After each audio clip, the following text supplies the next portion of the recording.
إن الحمد لله نحمده ونستعينه ونستغفره ونعوذ بالله من شرور أنفسنا ومن سيئات أعمالنا من يهده الله فلا مضل له ومن يضلل فلا هادي له وأشهد أن لا إله إلا الله وحده لا شريك له وأشهد أن محمدا عبده ورسوله صلى الله تعالى عليه وعلى آله وصحبه وسلم تسليما كثيرا أما بعد فقد قال الإمام البخاري رحمه الله تعالى باب إكرام الكبير ويبدأ الأكبر بالكلام والسؤال.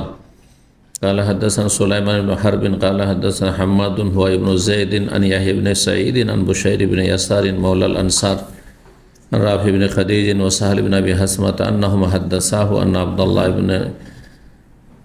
الله ابن سهل ومحيصة ابن مسعود أتيا خيبر فتفرق في النخل فقتل عبد الله بن سهل فجاء عبد الرحمن بن سهل وحويصة ومحيصة ابن مسعود إلى النبي صلى الله عليه وسلم فتكلموا في أمر صاحبهم الحديث.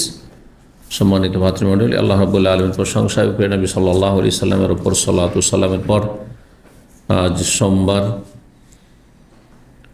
22 শাবান 1447 হিজরি মোতাবেক 9 ফেব্রুয়ারি 2026 আমাদের ধারাবাহিক আলোচনা সহিহুল বুখারীর কিতাবুল আদাব আচার ব্যবহার পর্ব নম্বর 23। এই পর্বের অধ্যায় নম্বর 89। ইমাম বুখারী রাহিমাহুল্লাহ এই পর্বে বলছেন বাবু ইকরামিল কবির। এই অধ্যায় হচ্ছে বড়দের সম্মান করা, বড়দের সম্মান করতে হবে। নবী সাল্লাল্লাহু আলাইহি ওয়াসাল্লাম বলেছেন, আমার দলভুক্ত ওরা নয়, লাইসা মিন্না মান লাম ইয়ারহাম সাগীরানা ওয়া লাম ইউক্কির কাবীরানা, যারা ছোটদের মায়া করে না আর বড়দের সম্মান করে না, তার রাসূলুল্লাহ সাল্লাল্লাহু আলাইহি ওয়াসাল্লামের আদর্শের অনুসারী নয়। বড়দের সম্মান করা সম্পর্কে এই অধ্যায়। আর কোথাও একাধিক মানুষ যদি থাকেন, কথা বলতে চাইছেন অথবা প্রশ্ন করবেন, ওয়ায়াবদাউল আকবর বিল কালাম ওয়াস সুআল, আর যিনি বড় তিনি কথা শুরু করবেন এবং প্রশ্ন শুরু করবেন। যদি প্রশ্ন করতে হয়, জিজ্ঞাসা করতে হবে, কোনো মাসলা জানতে হবে, কয়েকজন এসেছেন, তো ছোট মুখে জিজ্ঞাসা করবেন না, বরং যিনি বড় তিনি জিজ্ঞাসা করবেন, যদি তার জিজ্ঞাসা করার যোগ্যতা থাকে। অনেক সময় দেখা যায় যে যিনি বয়সে বড় তিনি হয়তো অশিক্ষিত বা বলতে সাহস করছেন না, কথা বলতে ভালো করে জানেন না গুছিয়ে, সেই জন্য অনেক সময় ছোটকে কথা বলতে হয়, তখন ঠিক আছে। কিন্তু যদি বড় ব্যক্তি যিনি বয়োজ্যেষ্ঠ তিনি কথা বলার যোগ্যতা রাখেন, তাহলে তিনি কথা বলবেন। তিনি যদি প্রশ্ন করার যোগ্যতা রাখেন তো তিনি প্রশ্ন করবেন। আর বড়োর সামনে ছোটদের কথা বলা এটি বেয়াদবি, আমাদের সমাজে কিন্তু বেয়াদবি। জি, ছোট মুখে বড় কথা বলা হয়। জি, 6142 নম্বর হাদিস এবং 6143 নম্বর হাদিস, একসাথে দুটো হাদিস নম্বর এই জন্য দেওয়া হয়েছে যে হাদিসটি দুই সনদ থেকে বর্ণিত হয়েছে। সনদের দিক থেকে বর্ণনা করছেন সাহাবী রাফি ইবনে খাদিজ রাদিয়াল্লাহু তাআলা আনহু এবং সাহল ইবনে আবি হাসমা, এই যে দুইজন সাহাবী বর্ণনা করেছেন, সেই জন্য দুটো নম্বর দেওয়া হয়েছে। মুহাদ্দিসিনদের ভাষায় হাদিস শুধু মতনকে মানে বিষয়বস্তুকে বলা হয় না, বরং সনদ বর্ণনাকারীদের যে সূত্র তাকেও বলা হয়। আন্নাহুমা, এই দুইজন হাদ্দাসাহু বর্ণনা করেছেন, বর্ণনাকারী দুইজন সাহাবী রাফি ইবনে খাদিজ এবং সাহল ইবনে আবি হাসমা রাদিয়াল্লাহু তাআলা আনহুমা। বলছেন আন্না আব্দুল্লাহ ইবনে সাহলিন ওয়া মুহাইয়াসাতা ইবনে মাসউদিন আতায়া খায়বার। আর দুইজন সাহাবী সম্পর্কে তারা বলছেন আব্দুল্লাহ বিন সাহল এবং মুহাইয়াসা বিন মাসউদ। সাহলের ছেলে আব্দুল্লাহ এবং মাসউদের ছেলে মুহাইয়াসা, এই দুইজনের খায়বারের এলাকায় আসলো কোনো এক সময়, ঘটনা। ফাতাফাররাকা ফিন নাখলি, আর তারপরে খেজুর বাগানে তারা পৃথক পৃথক হয়ে চলে যায় কাজকর্মের জন্য। হয়তো কাজে এসছে সে মজদুরি করার জন্য, অথবা যে কোনো কাজে হোক না কেন এসেছে, আর বাগানে তারা আলাদা আলাদা হয়ে গেছে। একসাথে থাকলে তো একজন খুন হইলে আরেকজন তো খবর রাখতো যে কে মেরেছে কে, কিন্তু দুইজন পৃথক পৃথক হয়ে গেছে। ফাকুতিল আব্দুল্লাহ বিন সাহল, কিছুক্ষণ পরে দেখা গেল আব্দুল্লাহ বিন সাহলকে হত্যা করা হয়েছে, খুন করা হয়েছে। কে খুন করলো এ হচ্ছে প্রশ্ন এবং এ হচ্ছে ঘটনা। ফাজা আব্দুর রহমান সাহাল, তখন আব্দুর রহমান ইবনে সাহাল আসলেন। আবদুল্লাহ বিন সাহলের ভাই, নিজের ভাইয়ের পক্ষ থেকে। ও হইয়াসা ও মহাইয়াসা বিন মাসুদ, আর মাসউদের দুই ছেলে হইয়াসা এবং মহাইয়াসা, তাহলে তিনজন মিলে আসলেন কার কাছে? নবী সাল্লাল্লাহু আলাইহি সাল্লামের কাছে। এসে তারা কথা বললেন ফি আমর ইসলাম, তাদের এই সঙ্গী সম্পর্কে, আবদুল্লাহ বিন সাহল সম্পর্কে, যে আমাদের এক সঙ্গী যে আব্দুর রহমান বিন সাহলের ভাই, আর হইয়াসা মহাইয়াসা তাদের সঙ্গী বা তাদের আত্মীয়, খাইবারে গিয়েছিল আর তারপরে সেখানে নিহত হয়েছে। অজ্ঞাত পরিচয় ব্যক্তি তাকে হত্যা করেছে। ফাতাকাল্লাম ফি আমরে সাহেব, এই বিষয়ে কথা বলল। ফাবাদা আব্দুর রহমান, তখন কথা বলতে লাগলো আব্দুর রহমান বিন সাহল, অথচ সেখানে হইয়াসা মহাইয়াসা তার চাইতে বয়োজ্যেষ্ঠ। ওয়াকান আসগার আল কম, তিনজনের মধ্যে সে ছিল সবচেয়ে ছোট, সবচেয়ে ছোট। নবী সাল্লাল্লাহু আলাইহি ওয়াসাল্লাম বললেন কাব্বিরিল কবর, বড়কে কথা বলার সুযোগ দাও, বড়কে কথা বলার সুযোগ দাও। মানে তুমি কেন কথা বলবে? আব্দুর রহমান তোমার ভাই, সেই জন্য না, তোমার সাথে যারা আছে বড় তাদের কথা বলতে দাও। তাহলে ইয়াহিয়া বর্ণনাকারী, এখানে আরেকজন ইয়াহিয়া রয়েছেন, ইয়াহিয়া ইবনে সাঈদ, তিনি অন্য বাক্যতে বর্ণনা করেছেন কথা লে আলী আল কালাম আল আকবর। নবী সাল্লাল্লাহু আলাইহি ওয়াসাল্লাম বলেছেন যাতে করে কথা বলার দায়িত্ব পালন করে বড় ব্যক্তি, বয়োজ্যেষ্ঠ ব্যক্তি। লে আলিয়া মানে দায়িত্ব পালন করা। ফাতাকাল্লাম ফি আমর সাহেব, তাদের সঙ্গী সম্পর্কে তারা কথা বলল। নবী সাল্লাল্লাহু আলাইহি ওয়াসাল্লাম এই ঘটনার পরিপ্রেক্ষিতে বলে আতাস্তাহিকুনা কাতিলাকুম, তোমাদের এই নিহত ব্যক্তির যে নিকটাত্মীয়, তার তোমরা রক্তের হকদার হবে বা রক্তপণের হকদার হবে, অধিকারী হবে।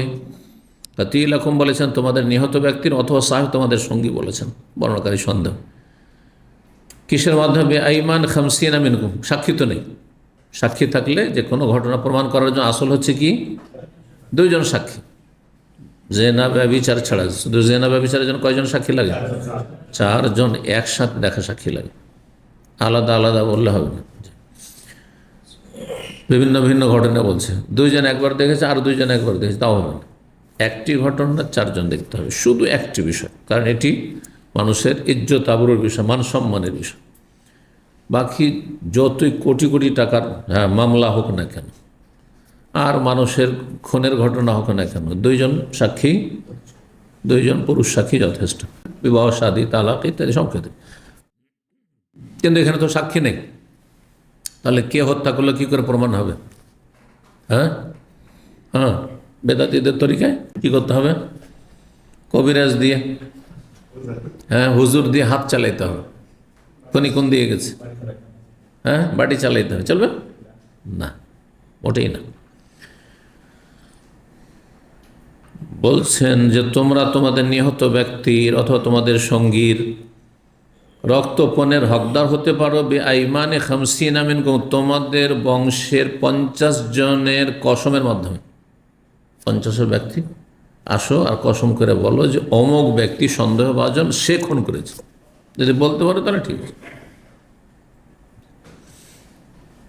কালু ইয়া রাসূলুল্লাহ, তখন এই সাহাবায়ে কেরাম তিনজন বলে হে আল্লাহ রসুল, আমরুন লাম নারাহু, এটি এমন একটি বিষয় যে আমরা দেখিনি। এখন কেমন করে 50 জন সাক্ষী দিয়ে দিচ্ছে অমুক হচ্ছে খুনি? আজকাল কেসগুলিতে সন্দেহের উপরে কেস করে দিচ্ছে, শত্রুতা আছে বংশের সাথে, হয় না হয় এরাই মেরেছে, দিল সবার উপরে কেস করে। এটা হারাম, জুলম, অত্যাচার। আর এর ভিত্তিতে আসামি ধরে নিয়ে চলে যাচ্ছে, আর তাদেরকে টর্চার করা হচ্ছে, রিমান্ডে নেওয়া হচ্ছে, সব হারাম কাজগুলো। মানব রচিত বিধানে কত জুলম অত্যাচার হচ্ছে। এক শ্রেণীর জনগণও জালেম আর তাদের শাসক গোষ্ঠীও জালেম, সব জালেমেরা। হারাম কাজ। সন্দেহের ভিত্তিতে একজনকে মারধর করবেন, মোটেই জায়েজ না। আমরুন নাম না রাহুই, এমন একটি বিষয় তো আমরা তো দেখিনি। কেমন করে আমরা 50 জন কসম করে বলবো যে ওই ইহুদি বংশের অমুক খুন করেছে? কারোর সাথে শত্রুতা থাকলে সেই খুন করেছে নিশ্চিত না, নিশ্চিত না, যতক্ষণ পর্যন্ত কোনো রকমের প্রমাণ না রয়েছে।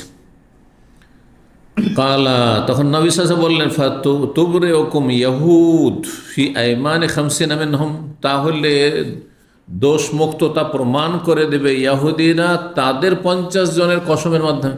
তোমরা 50 জন হয় কসম করো যে অমুক খনি ইহুদিদের, তাহলে তোমরা তাদের কাছ থেকে রক্তপণ পেয়ে যাবে, অথবা যদি কোনো নির্দিষ্ট ব্যক্তি হয় তাহলে কেসাস। আর তোমরা বলছো না আমরা এতে পারবো না, কারণ আমরা তো দেখিনি, আন্দাজের উপর বলছি।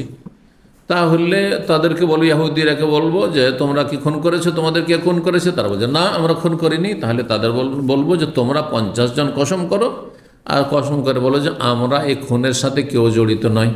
তাহলে তারা দোষমুক্ত হয়ে যাবে। এটিকে ফিকহের বিধানে বা হাদিসের ভাষায় কাসামা বলা হয়। 50 জন করে কসম করা, এটি হচ্ছে কাসাম আর মাসআলা। জি। কালু ইয়া রাসূলুল্লাহ, তখন সাহাবীরা, হে আল্লাহ রসুল, কওমুন কুফফার, এরা কাফের জাতি, ওদের 50 জন কি শত শত মানুষ মিথ্যা কসম করে নেবে, ওদের কি করে বিশ্বাস করব? আমাদের না আল্লাহর ভয় আছে, সেই জন্য আমরা কসম আন্দাজের উপরে খেলাম না। তারা তো কসম খেয়ে নেবে সব বাঁচার জন্য। এ তো কাফের জাতি। তাহলে সমাধান তো কোনো দিক হচ্ছে না, তাই না? যারা দাবি করছে যে এরা হচ্ছে খনি, তারাও কসম করতে সাহস করছেন না। আর তোমরা কসম করবে না, তো ইহুদিরাকে বলবো যে তোমরা খুন করেছো, ওরা যদি বলে না আমরা খুন করিনি, আর বলছে যে খুন করিনি আমরা, তাহলে তাদের বলতো তোমরা 50 জন কসম খাও, তো সেটাও তোমরা মেনে নিবে না বা কসম করে নিবে, তো মানবে না যে না এটা মানবো না আমরা, কারণ কাফের এরা। তার সমাধান কি? রাসূলুল্লাহ সাল্লাল্লাহু আলাইহি ওয়াসাল্লাম তখন নিজের পক্ষ থেকে দিয়াত, রক্তপণ দিয়ে দিলেন। জি, এটি ইসলামের একটি গুরুত্বপূর্ণ বিধান। সমস্যার সমাধানের জন্য, ঝগড়া বিবাদ মেটানোর জন্য সরকার বাইতুল মাল থেকে কী দিয়ে দেবে? রক্তপণ দিয়ে দেবে। সৌদি আরবে অ্যাক্সিডেন্টের ঘটনা যদি হয়, তাহলে দোষ দুই পক্ষের এক পক্ষের ওপর যথাসাধ্য চাপাবার জন্য চেষ্টা করা। কথা বুঝতে পেরেছেন? হয় যে অ্যাক্সিডেন্ট করেছে অথবা যে অ্যাক্সিডেন্ট হয়েছে। অনেক সময় 100% যে দুর্ঘটনার শিকার সেই তারই দোষ, তার দোষ হতে পারে না। এমন জায়গা দিয়ে চলছে যেখানে তার চলার অধিকার নেই সেখানে। তো এই ক্ষেত্রে দুই পক্ষের এক পক্ষের উপর পড়লেই তো কাজ হয়ে গেল। যদি তা না হয় তাহলে কি হবে? কোনো পক্ষের দোষ প্রমাণ করতে পারছেন না। যাকে বলছেন যে অ্যাক্সিডেন্ট করেছে তারও কোনো দোষ নেই, সে ঘুমিয়েছিল না, সে ঝুমাচ্ছিল না, সে খাওয়া দাওয়া করছিল না, তার কোনো ত্রুটি নেই, তার কাছে লাইসেন্স নেই, গাড়ি চালাচ্ছিল এমনও নয়, ঠিক আছে না? সে ব্রেক করেছে কিন্তু ব্রেক ফেল করেছে, অথবা সে তারপরেও অ্যাক্সিডেন্ট হয়েছে ইত্যাদি, তাহলে তার দোষ নেই। তো বুঝতে পারছেন না? আচ্ছা, যেই ব্যক্তি অ্যাক্সিডেন্ট হয়েছে তারও দোষ নেই, তাহলে কোনো দিন দোষ না ফেলতে পারেন, তাহলে সমাধান কি? তখন সরকার কি করে? এই দিয়াতটা দিয়ে দেয়। জি, এটি হচ্ছে ইসলামের বিধান। নবী সাল্লাল্লাহু আলাইহি সাল্লামের এই হাদিস থেকে প্রমাণিত হয়। রাসূলুল্লাহ নিজের পক্ষ থেকে দিলেন, মানে বাইতুল মাল থেকে দেওয়া হইল। কালু ইয়া, হয়ে গেল হাদিস। কালা সাহাল বলছেন, ফাআদরাকতু নাকাতা মিন তিলকাল ইবিল, 100টি উট নিয়ে এরা ফিরলেন। কার কাছ থেকে? নবী সাল্লাল্লাহু আলাইহি কাছ থেকে। কারণ দিয়ত রক্তপণ কত? 100টি উট। 100টি উট নিয়ে এরা ফিরলেন। বলছেন তার একটি উট আমি পেয়েছিলাম, তার বংশের লোকেরা ভাগ পেয়েছে। ফাদাখাল তো মিরবাদাল্লাহম, তাদের খোয়াড়ে, খড় বুঝেন তো, যেখানে বকরি বা বকরির খড় আর গরুর, তারপরে আপনার এর উটের মিরবাদ, আমি সে উটের খোয়াড়ে প্রবেশ করেছিলাম। ফারাকা জাতনে বেরিয়েছিলেহা, একটি উট আমাকে লাথি মেরেছিল, লাথি মেরেছিল। জি, এই হাদিস। জি, এই হাদিসে কি মাসলা পাওয়া গেল? অধ্যায়ের সাথে কি সম্পর্ক? নবী সাল্লাল্লাহু আলাইহি ওয়াসাল্লাম বললেন যে বড় ব্যক্তি কথা বলুক, যিনি বয়োজ্যেষ্ঠ তিনি কথা বলবেন, ছোটরা বড় ব্যক্তি থাকতে কথা বলবেন না। বাবার সামনে ছেলেরা কথা বলছে, মেয়েরা কথা বলছে, তারা মত প্রকাশ করছে, না না না, পরামর্শ দিতে পারে, কিন্তু যখন কথা বলতে হবে একজন কথা বলবেন যিনি বয়োজ্যেষ্ঠ সম্মানিত ব্যক্তি। 6144 নম্বর হাদিস। হাদিস বর্ণনা করছেন আব্দুল্লাহ বিন উমর রাদিয়াল্লাহু তাআলা আনহুমা, তিনি বলেন, কালা রাসূলুল্লাহ সাল্লাল্লাহু আলাইহি ওয়াসাল্লাম, রাসূল বলেছেন, আখবিরুনি বিশাজারাতিন, আমাকে তোমরা বলো এমন একটি গাছ সম্পর্কে মাসালুহা মাসালুল মুসলিম, তার দৃষ্টান্ত হচ্ছে মুসলিমের মতো। যেমন মুসলিম, ভালো মুসলিম সবার জন্য ভালো, কারো ক্ষতি করবে না, কারো ক্ষতি করবে না। ঠিক তেমনি গাছটি এমন গাছ যে ওতে ক্ষতির কোনো দিকই নেই, নেগেটিভ নেই, সব ভালো আর ভালো। ওর শেকড় থেকে শুরু করে পাতা পর্যন্ত সবগুলি কাজে আসে, সবগুলি কাজে। খেজুরের বিচিও কাজে আসে। আপনারা তো খেজুরের বিচি ব্যবহার করেন, কিন্তু যারা খেজুরের বিচি জানে, শুধু গবাদি পশু না, মানুষও খায়, অনেক উপকারী। একজন শেখ এখানে ছিলেন, মসজিদে ইমাম ছিলেন। একসময় ইসলামিক সেন্টার থেকে মাগরিব পড়তে ওই সাইডে যেতাম, এই দাওয়াসারি। তো উনি মাগরিবে দেখলে আমাদের হাতটা ধরে নিতেন, ওই যে গাওয়া খাওয়া। কিসের গাওয়া? এই গাওয়ার দানা দিয়ে ওই খেজুরের বিচি পিসে গাওয়া তৈরি করা হইত। জি। তো নবী সাল্লাল্লাহু আলাইহি ওয়াসাল্লাম বলে, একটি গাছ সম্পর্কে তোমরা বলো যে গাছটি মুসলিমের মতো, তুতি ওকুলাহা কুল্লাহিনিন বেইদিন রাব্বিহা, আল্লাহর অনুমতি ক্রমে, আল্লাহর ইচ্ছায় সর্বদা তার ফলন দিয়ে থাকে। মানে তাদের সবসময় লাভ আর লাভ আছে, সে গাছে কোনো লস নেই। ওয়ালা তাহুত্তু ওয়ারাকাহা, আর তার পাতাগুলি ঝরে পড়ে না, বা ওয়ারাকাহা। ফওয়াকাফি নাফসি নাখল, আব্দুল্লাহ বিন উমর বলছেন যে জিজ্ঞাসা করলেন সাহাবায়ে কেরামদেরকে, তারা অনেকে বসেছিলেন সেখানে, আমার মনে গেঁথে গেল যে সেটি হচ্ছে খেজুর গাছ। নাম বলেননি নবী সাল্লাল্লাহু আলাইহি ওয়াসাল্লাম, কোন গাছ। কিন্তু জিজ্ঞেস করলে ফাহাদ্দিসুনি মা হিয়া, অন্য হাদিসে রয়েছে তোমরা বলো তো কোন গাছের পাতা ঝরে না, আর সেই গাছটি হচ্ছে মুসলিমের মতো। ফারকারে তো আনা তাকাল্লাম, কিন্তু আমি কথা বলা অপছন্দ করলাম, যে কথা বলাটা ঠিক মনে করলাম না। আমি জানি যে এটি হচ্ছে খেজুর গাছ। কেন? ওয়াসাম্মা, এ সুম্মা নয়, ওয়াসাম্মা, সুম্মা মানে অতঃপর, আর সাম্মা মানে সেখানে, হোনাকা।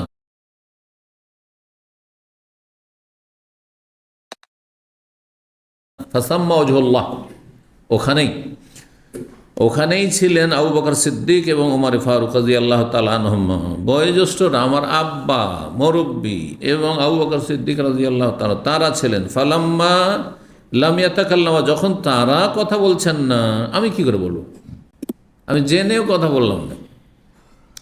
কালান নবী সাল্লাল্লাহু আলাইহি ওয়াসাল্লাম যখন দেখলেন যে কেউ উত্তর দিতে পারলো না, গাছের মধ্যে একটি গাছ আছে যার পাতা ঝরে পড়ে না, কেউ দিতে পারলো না, সবাই খুঁজছে কে মরুভূমিতে, অথচ মদিনার আনাচে কানাচে হাজার হাজার খেজুর গাছ, কিন্তু ওটা ভুলেই গেছে মানুষ, কাছের জিনিস তলাশ করে না। যখন কোনো ধাঁধা জিজ্ঞাসা করা হয় খুব সহজ, কিন্তু ওটি চিন্তাই করেন না যে আমার টেবিলের ওপর ওই ধাঁধার উত্তর আছে। অনেক দূরে দূরে কোথায় কোথায় খুঁজছেন, খুঁজেই পেলেন না, হয় না? ওই রকম বিষয়টি বলছেন। নবী সাল্লাল্লাহু আলাইহি ওয়াসাল্লাম বললেন, তোমরা বলতে পারলে না হে আর নাখলা, তো এটি খেজুর গাছ, পাতা ঝরে না, শুকায় কিন্তু পাতা ঝরে না। ফালাম্মা খারাজতু মাআবি, যখন আমার আব্বার সাথে সে মজলিস থেকে বেরোলাম, কুলতু, তখন বললাম, ইয়া বাতা, হে আব্বা, ওয়াকাফি নাফসি নাখলা, আমার মনে কিন্তু এ কথা এসেছিল যে সেটি হচ্ছে খেজুর গাছ। কালা, তখন আব্বা বললেন, মা মানা কান তাকুলাহা, তাহলে তোমাকে বলতে বাধা কিসে দিয়েছিল, বললে না কেন? উত্তরটা বলতে আমাকে কত ভালো লাগতো যে আমার ছেলে জবাব দিতে পেরেছে। লাউকুন তাকুল তাহা, তুমি যদি এই জবাবটি বলতে, কানা আহাব্বা ইলাই মিন কাযা ওয়া কাযা, এইরকম মূল্যবান সম্পদের চাইতেও বেশি আমার কাছে প্রিয় হইত। ছেলের রেজাল্টে, আপনার রেজাল্টে যা না খুশি হয়েছেন তার চাইতে বেশি আপনি আপনার ছেলে মেয়ের রেজাল্টে খুশি হচ্ছেন না? জি, সুবহানাল্লাহ। কালা, বললেন আব্দুল্লাহ বিন উমর, মা মানানি, আমাকে বাধা দিয়েছিল একমাত্র উত্তর দিতে, কি? ইল্লা আন্নি লাম আরাকা ওয়ালা আবা বকরিন তাকাল্লাম তোমা, আমি দেখছি যে আপনিও এবং আবু বকরও কেউ কথা বলছেন না, কিছুই বললেন না, আপনারা চুপ থেকে গেলেন, আর আপনার নীরব থাকবেন, আর আমি কথা বলব, বেয়াদবি হয়ে যাবে না? ফাকারে হতো, সেই জন্য আমি অপছন্দ করলাম উত্তর দেওয়া, তাই কোনো কথা বলিনি। এই হাদিস দ্বারাও প্রমাণিত হলো যে বড়োর লক্ষ্য রাখা ভালো কাজ, কিন্তু যেখানে দেখবেন যে বড়রা সেই কাজটি করতে পারছেন না আর আপনি করতে পারবেন, সেখানে উচিত হবে সেই কাজটি করে নেওয়া, যে কারণ তার প্রয়োজন রয়েছে। যেমন এইখানে আসল এই ছিল যে এটি কোনো বেয়াদবি ছিল না, যখন ওনারা বলতে পারলেন না, তো ছেলে যদি বলে দিত এটা বেশি ভালো হতো, এই জন্য ওমর রাদিয়াল্লাহু তাআলা আনহু বললেন যে এটা বললে কত না ভালো হইতো। কিন্তু তুমি বললে না কেন? তার মানে মুসলিম সমাজে একটা আদব শিষ্টাচার সবার জানা ছিল, ছোট বড়, যে বড়দের সামনে মুখ খুলতে নেই সহজে। 90 নম্বর অধ্যায় হচ্ছে বাবু মা ইয়াজুজু মিনাশ শি'রি ওয়ার রাজজি ওয়াল হুদাই ওয়া মা ইউকরাহু মিনহা। এই অধ্যায় হচ্ছে কোন ধরনের কবিতা, শের মানে কবিতা, আর রাজ আর সঙ্গীত, ওয়াল হুদা এবং হুদি নামক উট হাঁকানোর সঙ্গীত। উট যেই ধরনের সঙ্গীত আবৃত্তি করলে উট কি করে, দ্রুতগামী হয়ে যায়, উট জোরে দৌড় দিতে লাগে, এই ধরনের আরব দেশে কি ছিল, সঙ্গীত ছিল। জি, তো এটাকে হুদি বলা হয়, হাদা ইয়াহদু থেকে হুদি। তো হুদি নামক আরবদের প্রাচীন যে হুদি নামক উট হাঁকানোর সঙ্গীত, এক এক রকম সঙ্গীতের বিভিন্ন ভাগ রয়েছে। এগুলো একটি সাবজেক্ট সাহিত্যের। জি, সবগুলি আপনার কবিতা কি একই রকম? বিভিন্ন রকমের কবিতা রয়েছে, বিভিন্ন রকম কবিতা রয়েছে।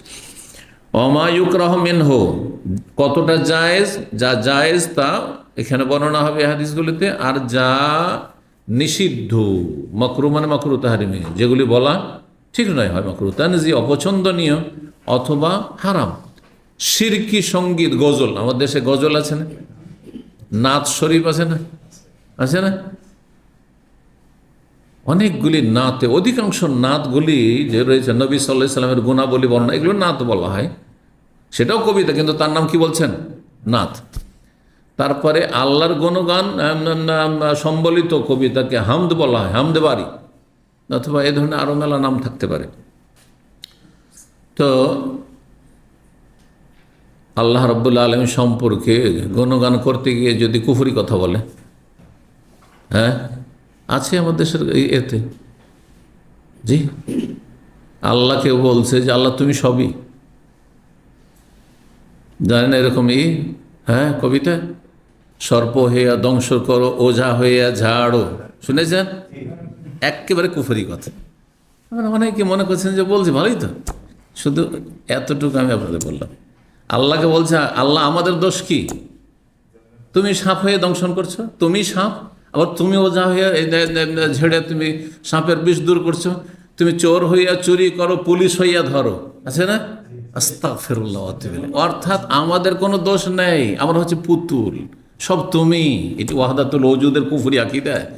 সুফি পীর ভণ্ডদের ওয়াহদাতুল ওজুদ মানে আপনার স্রষ্টা আর সৃষ্টির ঐক্য, স্রষ্টা আর সৃষ্টি ভিন্ন না, মানে আল্লাহ সব কিছুতেই বিরাজমান, সব জায়গায় বিরাজমান। এইটাই হচ্ছে, এইটা হচ্ছে এই গজল বা এই গানের সার কথা। এর চেয়ে বড় কুফরি আর কি হইতে পারে? যে আল্লাহ চোর, আল্লাহ পুলিশ, আল্লাহ ডাকাত, আল্লাহ সব কিছু, আল্লাহ প্রশাসন, আল্লাহ আবার অপরাধী। এজন্য একটা ঘটনায় রয়েছে সুফিদের, দেখ বেশ্যা মুরিদিনী ছিল, এক পীরের মুরিদিনী ছিল। তো অনেক, ওরা শুধু মুরিদ পুরুষ বানায় না, মহিলা মুরিদিনী থাকে। তো সব মুরিদিনী দেখা করতে এসেছে, কিন্তু ওই বেশ্যা মুরিদিনী লজ্জা আসেনি, যে কি লজ্জা আমি মুখ দেখাবো, আমি এই পতিতালয়ে থাকি আর আমি মুরিদ হয়েছি ঠিকই, কিন্তু আমি মুখ দেখাইতে পারবো না পীরে কিবলাকে। তখন এইসব মহিলাগুলোকে জিজ্ঞাসা করছে যে তোমাদের ওর কথা ওর মনে আছে, কেমন পীর চিন্তা করেন, যে ওই মুরিদিনী কোথায়, অমুক কোথায়, বলছে ওর লজ্জায় মুখ দেখাইতে পারছে না, কারণ সে এমন নোংরামি করে, কি করে পীরে কিবলাকে মুখ দেখাবে, তার সামনে কি করে আসবে? নাউযু বিল্লাহি মিন যালিক। তখন বলছে তাকে ডেকে নিয়ে এসো, বলছে পীর সাহেব তোমাকে ডাকছে। নিয়ে আসলো তাকে, তারপরে তুমি আসো না কেন, সবাই এসছে দেখা করে, তুমি কেন আসলে না? বলছে আমি কি লজ্জা আপনাকে মুখ দেখাবো, আমার মতো পাপি তাপি কেউ আছে? তখন উর্দু কিতাবে আছে, কিতাবের পেজ নাম্বারটা আমার মনে নেই না, কিন্তু কিতাব এই যে মোটা ভলিউমওয়ালা কিতাব বলছি আপনাকে, এটা ভারত, বাংলাদেশ, পাকিস্তানের এগুলো সুফিদের পীরদের ধর্ম। বাক্যটি আমার উর্দুতে মনে আছে, করনেওয়ালা আর করনেওয়ালা ওহি হ্যায়, করনেওয়ালা আর कराने वाला ওই মানে জেনা করানেওয়ালা আর জেনা যে করছে ব্যভিচারে লিপ্ত, সে তো ওই নাউজুবিল্লাহ মিন যালিক, এর চেয়ে বড় কুফরি কি? ঠিক ওইটারই অর্থ হয় যে গজলটাতে, হ্যাঁ, সাপ আর ওঝা, পুলিশ আবার চোর, হ্যাঁ, সব কিছুই আল্লাহ, নাউজুবিল্লাহ মিন যালিক, নাউজুবিল্লাহ মিন যালিক। এটি হতে ওয়াহদাতুল ওজুদের কুফরি আকীদা। তো এইরকম বহু কুফরি শের শায়রি, কবিতা, গজল, নাত আমাদের আছে। যারা মদিনা রওজার শরীফ জিয়ারতে আসে তারা না চেয়েও পায়, এইরকম কবিতাও আছে।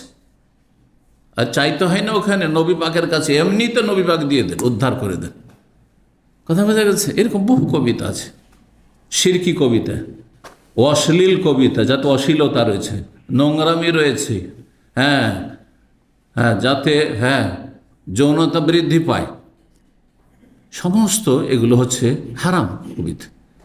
তো কবিতার মধ্যে কিছু জায়েজ, ইমাম বুখারী বলছেন কিছু জায়েজ, আর কিছু অমায়ুকরাহ মিনহার, যেগুলি হচ্ছে হারাম, নিষিদ্ধ অথবা মাকরুহ।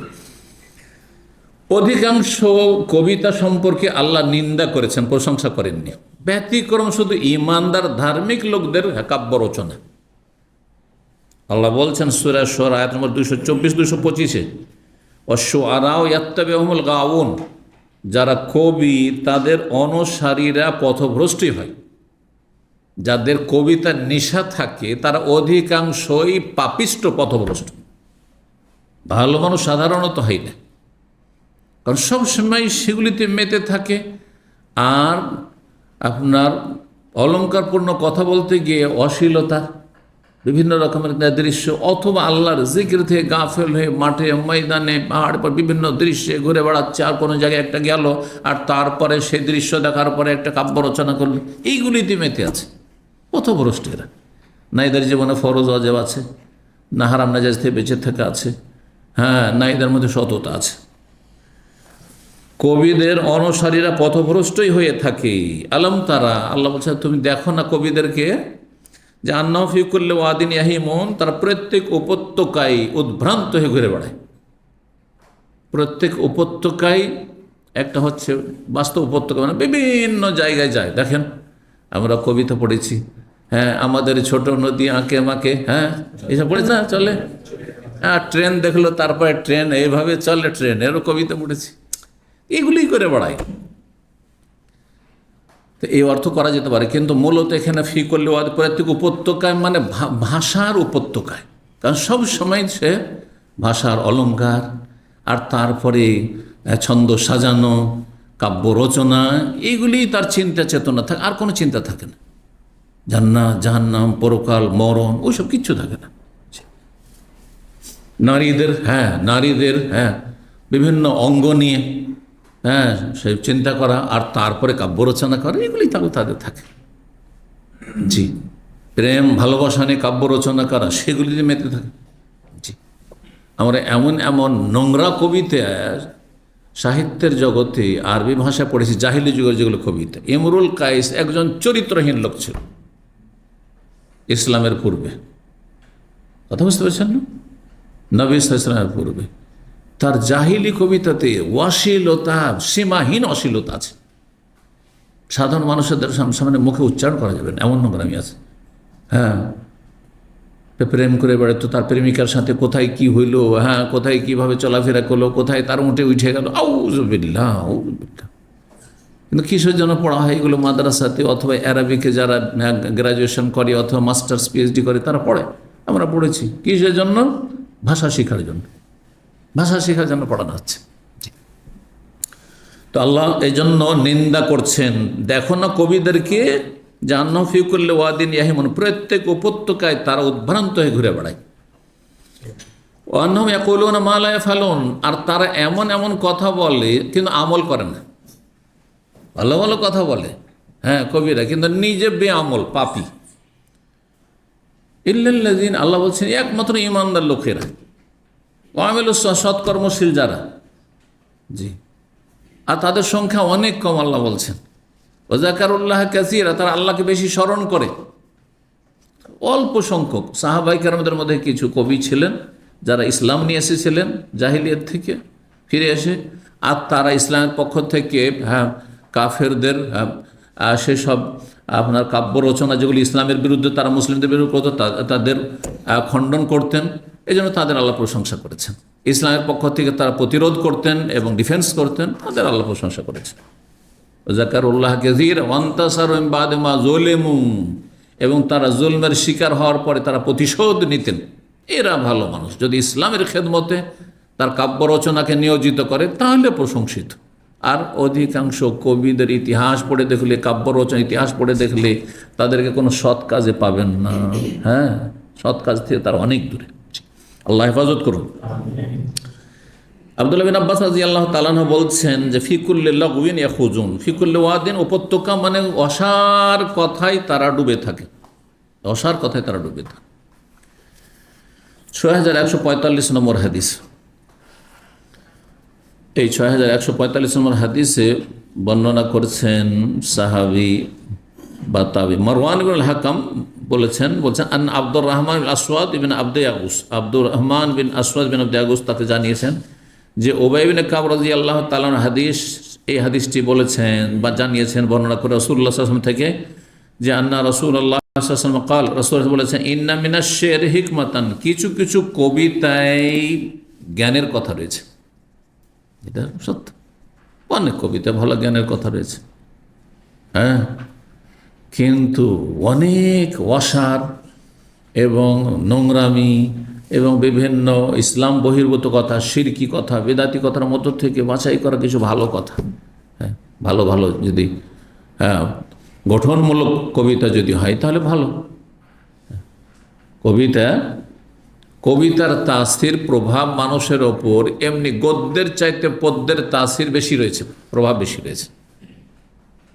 এই জন্য সুর করা আওয়াজ শুনতে আমাদের সাধারণ এইভাবে লেকচারের চাইতে বেশি তার প্রভাব পড়ে।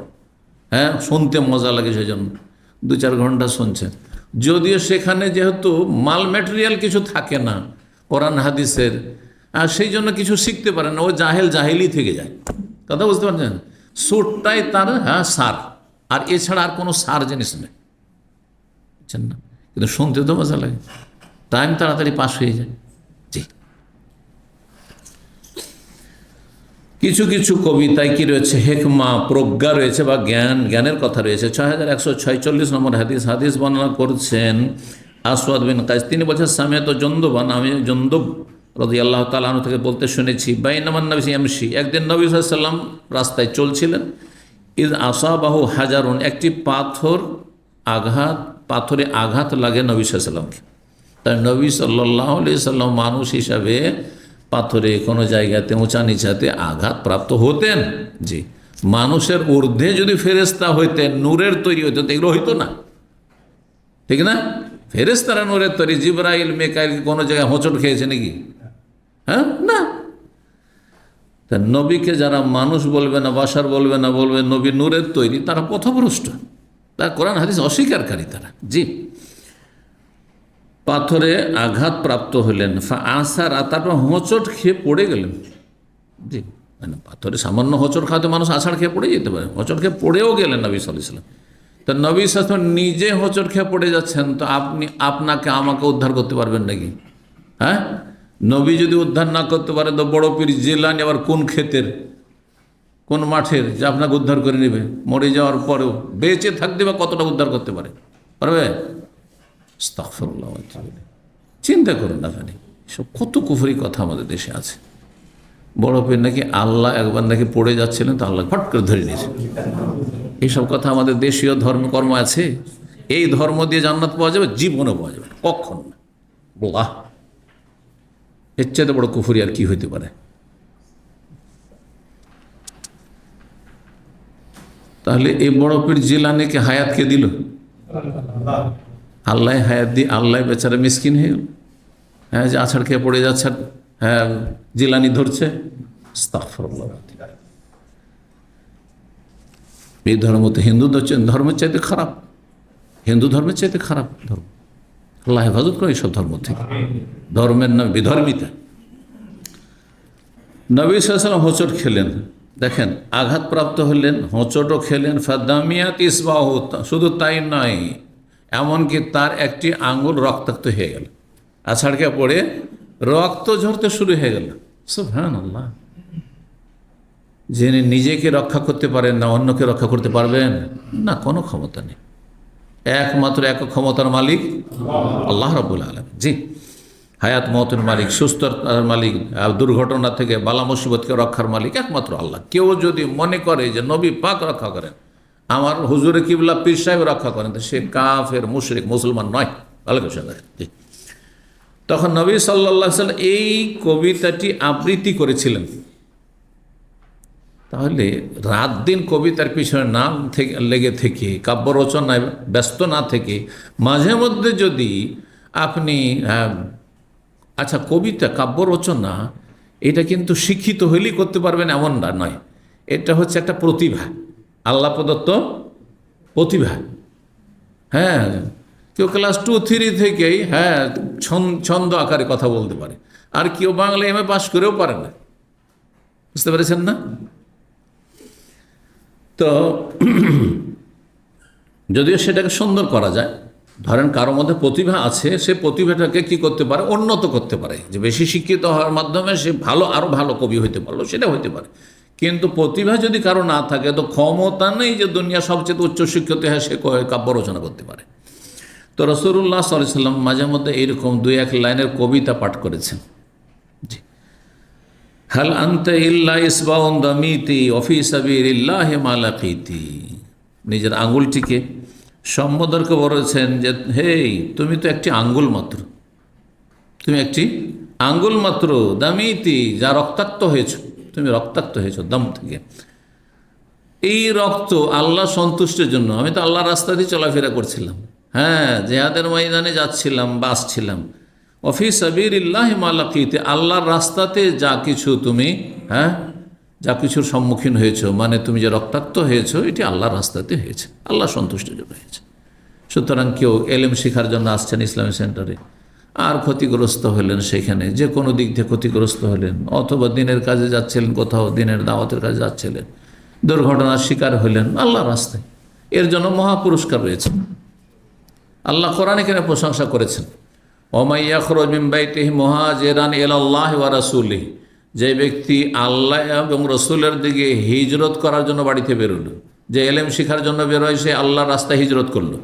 যে এলেম দেওয়ার জন্য, দিনের কথা মানুষকে শেখানোর জন্য কোনো আলেম, কোনো বক্তা, কোনো ভালো মানুষ এলেম দেওয়ার জন্য কোথাও যাচ্ছিল, দুর্ঘটনার শিকার হলো, কোথাও ক্ষয়ক্ষতি হলো, চুরি ডাকাতি ছিনতাই হয়ে গেল, ওয়া ইয়াখরুজ মিন বাইতিহি মুহাজিরান ইলাল্লাহি ওয়া রাসূলিহি সুম্মা ইউদরিকুহুল মাউত, তারপরে যদি মারা যায়, হতাহত হয়, ফাকাদ ওয়াকা আজরুহু আলাল্লাহ, তার নেকি আল্লাহর কাছে সাব্যস্ত হয়ে গেছে।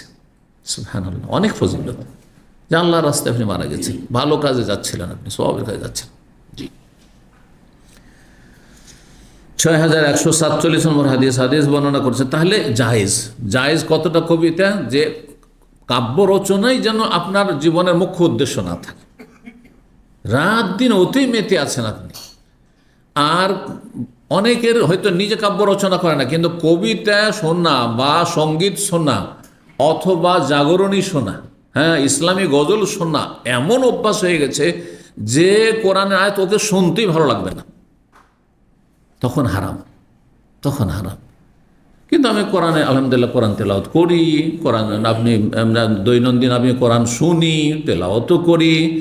আর কোরআন তেলাওয়াত বা শোনা সবচেয়ে বেশি আমার কাছে প্রিয় এবং পছন্দ করি। দিনের বক্তব্যও শুনি, মাঝে মধ্যে 2-4 লাইন হয়তো আমি কোনো জাগরণী শুনে নিলাম, গঠনমূলক কবিতা শুনে নিলাম, জায়েজ আছে, যদি সেই কবিতায় কোনো শর্ত হচ্ছে আপত্তি না থাকে, শিরক নেই, বেদাত নেই, অশ্লীলতা, নোংরামি নেই, গঠনমূলক কথা আছে। যেমন বলা যায় তেমনি শোনা যায়। নবী সাল্লাল্লাহু আলাইহি ওয়াসাল্লাম 2-1 লাইন বলেছেন, কিন্তু নবী সাল্লাল্লাহু আলাইহি ওয়াসাল্লাম একটা বড় কবিতা রচনা করে কখনো করেননি, কোনো অভ্যাস করেননি নবী সাল্লাল্লাহু আলাইহি ওয়াসাল্লাম। 6147 নম্বর হাদিস বর্ণনা করেছেন আবু হুরায়রা রাদিয়াল্লাহু তাআলা আনহু। তিনি বলেন, নবী সাল্লাল্লাহু আলাইহি ওয়াসাল্লাম বলেছেন, আসদাকু কালিমাতিন কালাহা শায়র, সবচাইতে সত্য বাণী, সত্য কথা যা কবি কে বলেছেন, কবি কালিমাতুল লবিদ বিন রাবিয়া নামক কবি বলেছেন, লাবিদ ইবনে রাবিয়া তিনি ইসলাম গ্রহণ করেছিলেন। তার একটা কবিতা ছিল, আগের জাহিলি যুগের কবিতা ছিল, তার একটা অংশ ইসলাম সমর্থন করে, কোরআন হাদিসের কথা, কিন্তু আর একটি লাইন যে ছিল সেটি ইসলাম আপত্তিকর। সেজন্য নবী সাল্লাল্লাহু আলাইহি ওয়াসাল্লাম একটি লাইন শুধু বলেছেন। কবিতা সাধারণত 2 লাইন নিয়ে হয়, তাই না? যদি ছন্দ পড়া হয়। তো প্রথম লাইনটি ছিল আলা কুল্লু শাইইন মা খালাল্লাহ বাতিলু, শোনো আল্লাহ ছাড়া দুনিয়ায় যা কিছু আছে সব কিছুই ধ্বংসশীল। কথাটি ঠিক না? কোরআনে বিভিন্ন জায়গায় রয়েছে। হ্যাঁ, কুল্লু মান আলাইহা ফান, কুল্লু শাইইন হালিকুন ইল্লা ওয়াজহা, সব কিছু ধ্বংসশীল আল্লাহ ছাড়া, তাই না? আল্লাহ কুল্লু শাইইন মা খালাল্লাহ বাতিলু। কিন্তু দ্বিতীয় লাইনে ছিল ওয়াকুল্লু নাঈমিন লা মুহালাতা যাইল, এখানে নেই কিন্তু সেটি, যেহেতু নবী সাল্লাল্লাহু আলাইহি ওয়াসাল্লাম সেটা বলেননি, যেহেতু ইসলাম বিরোধী কথা। জাহিলি যুগে বলেছে ওকুল্লু নাঈমিন লা মুহালাতা যাইল, আর যে কোনো নিয়ামত নিঃসন্দেহে এক সময় শেষ হয়ে যাবে। কথা ঠিক না ভুল? সব নিয়ামত শেষ হয়ে যাবে। আপনি দুনিয়ার নিয়ামত বলেন, হ্যাঁ দুনিয়ার নিয়ামত সব শেষ হয়ে যাবে, শেষ হবে না? যৌবন শেষ হয়ে গেছে, হায়াত শেষ হয়ে যাবে, এ দুনিয়াও ধ্বংস হয়ে শেষ হয়ে যাবে, আপনার টাকা পয়সা শেষ হয়ে যাবে, বাড়িঘর শেষ হয়ে যাবে, আগে আপনার ধন সম্পদ যাবে না, আপনি আগে যাবেন, কিছুই থাকবে না আপনার কাছে, আপনার ছেলে মেয়ে শেষ হয়ে যাবে, যত নিয়ামত সব শেষ হয়ে যাবে, আগে হোক পরে হোক, শেষ হবে না? হবে না? শেষ যা কিছুই থাকবে যখন কিয়ামত হবে সব শেষ হয়ে যাবে, ঠিক না? কিন্তু কুল্লু নাঈম, সব নিয়ামত, তার মধ্যে একটি নিয়ামত জান্নাত। জান্নাত শেষ হবে? জান্নাত শেষ হবে না। এই জন্য এখানে যেহেতু সাংঘর্ষিক, জান্নাত তো শেষ হবে না, খালিদিনা ফিহা আবাদা, জান্নাত তৈরি আছে আর থাকবে, চিরকাল থাকবে, সব কিছু ধ্বংস হবে, জান্নাত ধ্বংস হবে না, ঠিক না? তো এই জন্য বলেননি ওই লাইনটি। তারপরে বললেন নবী সাল্লাল্লাহু আলাইহি ওয়াসাল্লাম, কাদা উমাইয়া ইবনে আবি সালত আন ইউসলিম, আবু সালতের ছেলে উমাইয়া ইবনে আবু সালত, তিনি একজন কবি ছিলেন জাহিলি যুগে, এবং নবী সাল্লাল্লাহু আলাইহি ওয়াসাল্লামের নবুয়ত প্রাপ্তির আগেই তিনি ইন্তেকাল করেছিলেন। ইসলামের যুগ পাননি তিনি, কিন্তু তিনি এই মূর্তি পূজাকে ঘৃণা করতেন। আরব কাফের মুশরিকদের যে মূর্তি পূজা, এটিকে ঘৃণা করতেন, প্রাকৃতিকভাবে ঘৃণা করতেন, যার ফলে উনি খুব দ্বিধাগ্রস্ত ছিলেন যে এই যে ধর্মকর্ম করছে আমার জাতি, এগুলো তো ভালো লাগে না, আমাকে খারাপ লাগছে। কিন্তু যেহেতু দিশেহারা ছিলেন, আর তারপরে তৌহিদের কথা কিছু আছে, আমরা তার কবিতা পড়েছি, তার কবিতায় এক লাইন আছে, আর রব্বান ওয়াহেদান আম আলফ রব্বি, এক রব বেশি ভালো না হাজার হাজার রব বেশি ভালো? কোনটা ভালো? আপনার মালিক যদি শুধু কফিল থাকে আর কেউ না, হ্যাঁ, ডানে বামে না ফোরম্যান, না সুপারভাইজার, না সাইড ম্যানেজার, না অমুক না তমুক, না তার ছেলে, তার মেয়ে, তার সাত গোষ্ঠী, কোনো হুকুম নেই, একজন, তাহলে কত আরাম কাজ করে।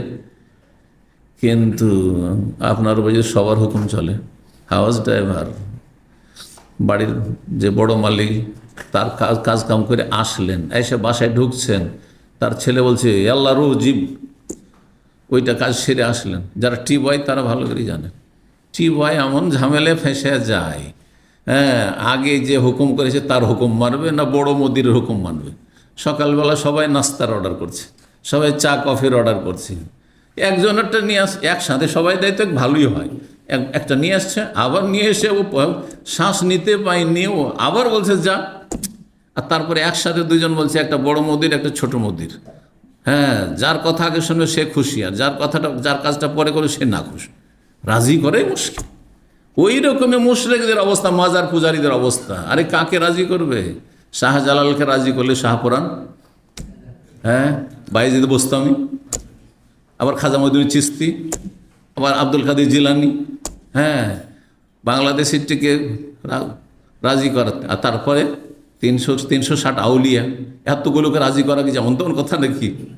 আস্তাগফিরুল্লাহ বলে। কিন্তু রবকে রাজি করা খুব সহজ, রবকে রাজি করা সহজ, আল্লাহকে রাজি করলে যথেষ্ট আপনার জন্য। আল্লাহ রাজি হয়ে গেল আর কোনো চিন্তা নেই, কারণ জান্নাতের মালিক, জাহান্নামের মালিক, হায়াতের মালিক, দুনিয়া আখিরাত সব কিছুর মালিক একমাত্র আল্লাহ রাব্বুল আলামিন। জি, এর নাম তাওহীদ। তো উমাইয়া ইবনে আবি সালত সম্পর্কে নবী সাল্লাল্লাহু আলাইহি ওয়াসাল্লাম বলছেন যে উমাইয়া ইবনে আবি সালত ইসলাম গ্রহণের নিকটবর্তী হয়ে গেছিল, ইসলাম গ্রহণের উপক্রম হয়ে গেছিল তার। ইসলামের যুগ পায়নি, কিন্তু তার কবিতা বলে যে সে ইসলামের কাছাকাছি চলে এসেছিল, কিন্তু পুরোপুরি ইসলামে আসতে পারেনি। ইসলামের কথাও বলেছে, আবার একটু উল্টাপাল্টা কথা বলেছে, কিন্তু কাছাকাছি চলে এসেছিল, কাছাকাছি চলে এসেছিল। 6148 নম্বর হাদিস বর্ণনা করেছেন সালমা ইবনুল আকওয়া রাদিয়াল্লাহু তাআলা। তিনি বলেন, খারাজনা মা রাসূলিল্লাহ সাল্লাল্লাহু আলাইহি ওয়াসাল্লাম, রাসূলুল্লাহ সাল্লাল্লাহু আলাইহি ওয়াসাল্লাম সাথে বেরিয়েছিলাম ইলা খায়বার, খায়বারের উদ্দেশ্যে। ফাসিরনা লাইলা, রাতভর আমরা চলতে থাকলাম। ফাকাল রাজুল মিনাল কওম লি আমির ইবনুল আকওয়া, সারা রাত যখন পথ চলতে আছেন, মানুষের তো ক্লান্তি আছে, তাই না?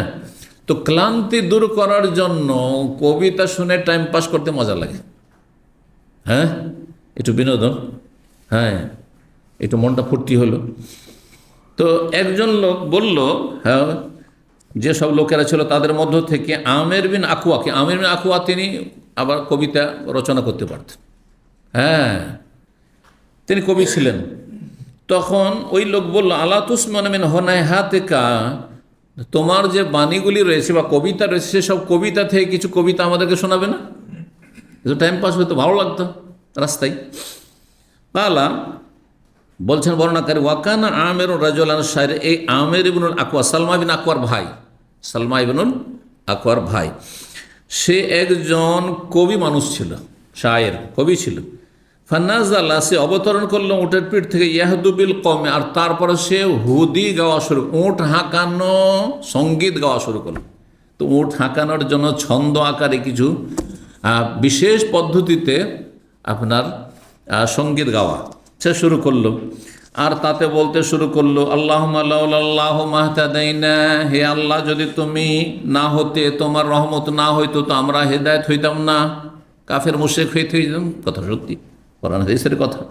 আলহামদুলিল্লাহিল্লাযী হাদানা লিহাযা ওয়া মা কুন্না লিনাহতাদিয়া লাউলা আন হাদানাল্লাহ, কোরআনে আছে।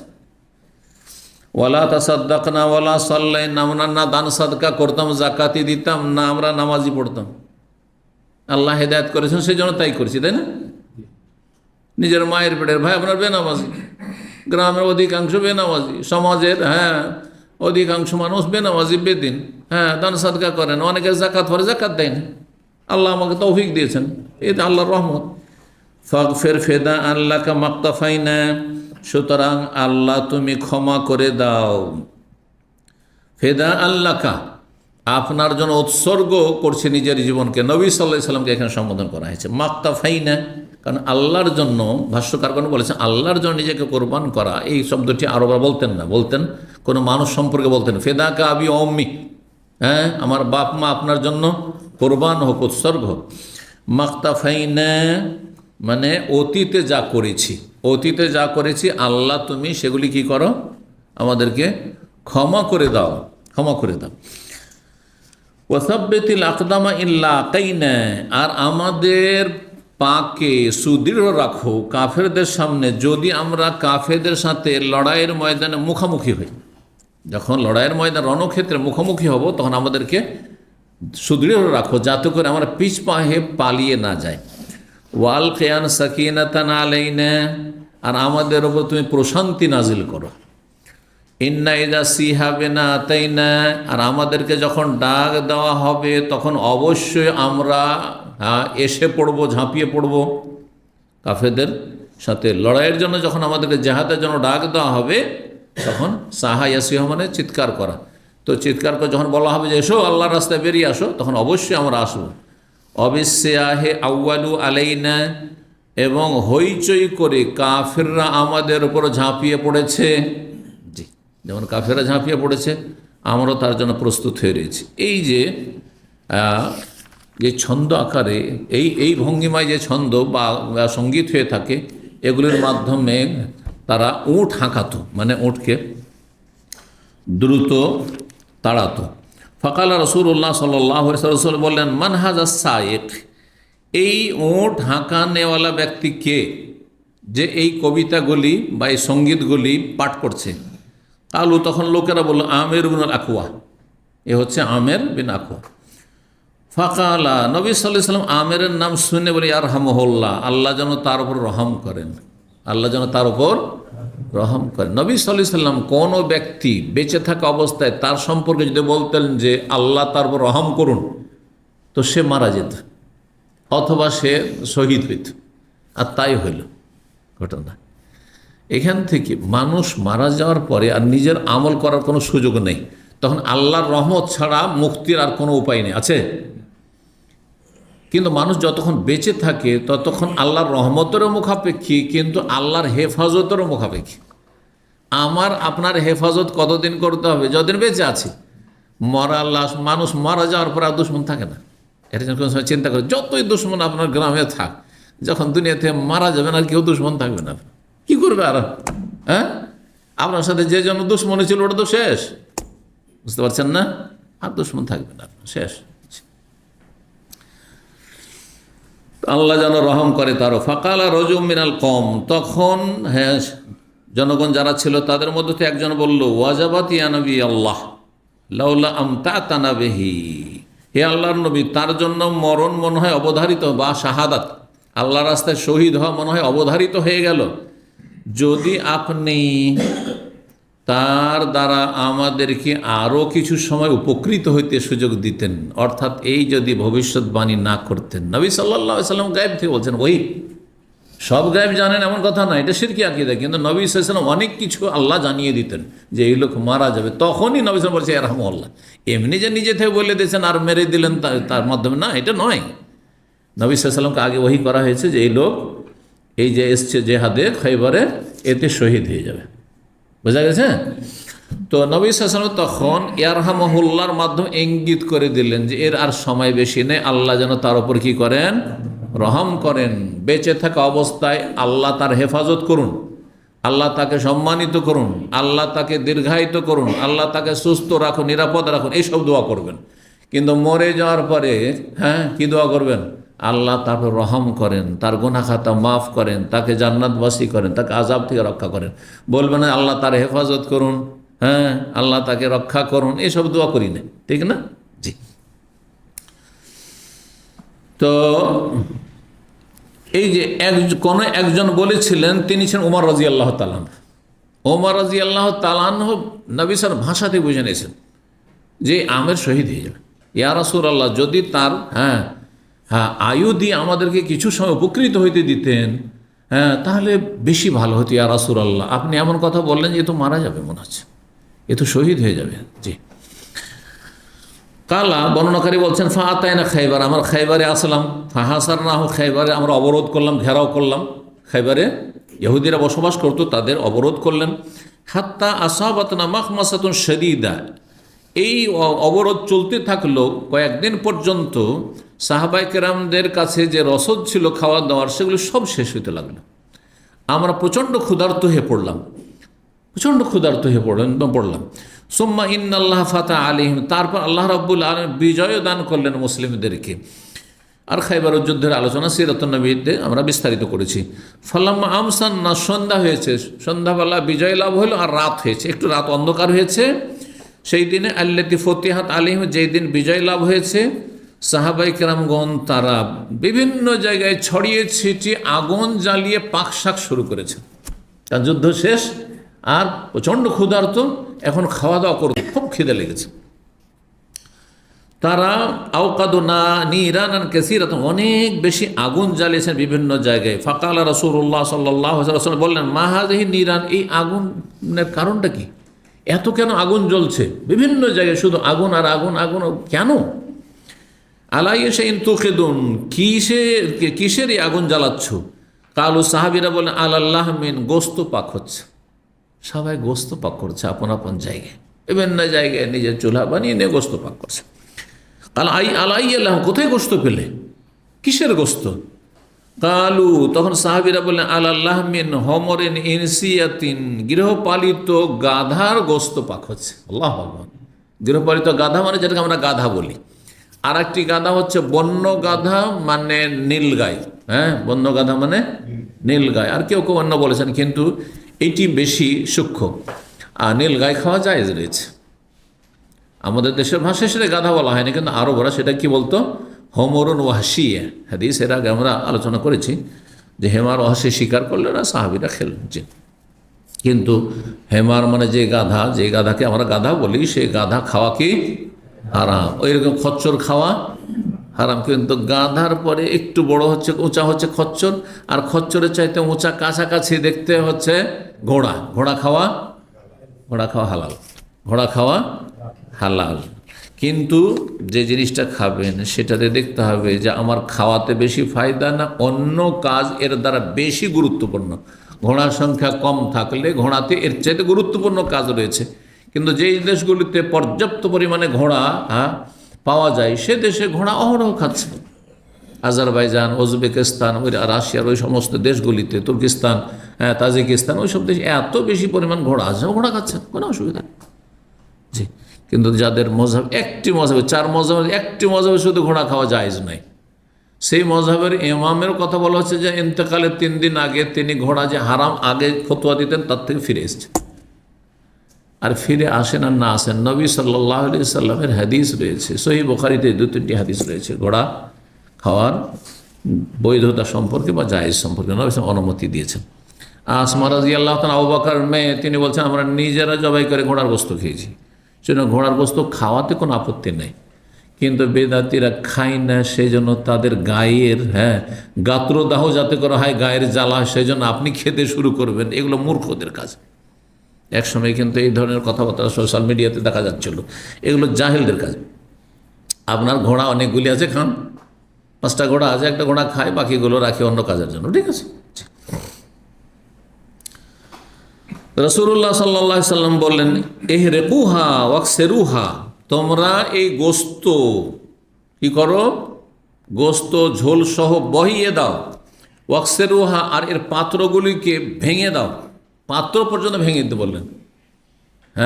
কারণ তোমরা হারাম কিছু পাকিয়েছো, তার পানিশমেন্ট হচ্ছে এটি, পানিশমেন্ট, যাতে করে ওদিকে আর মন না যায়।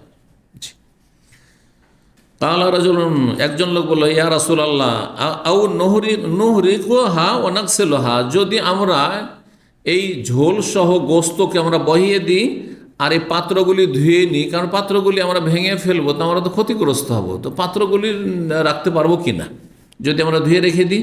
তাহলে আউ যাকাত, ঠিক আছে।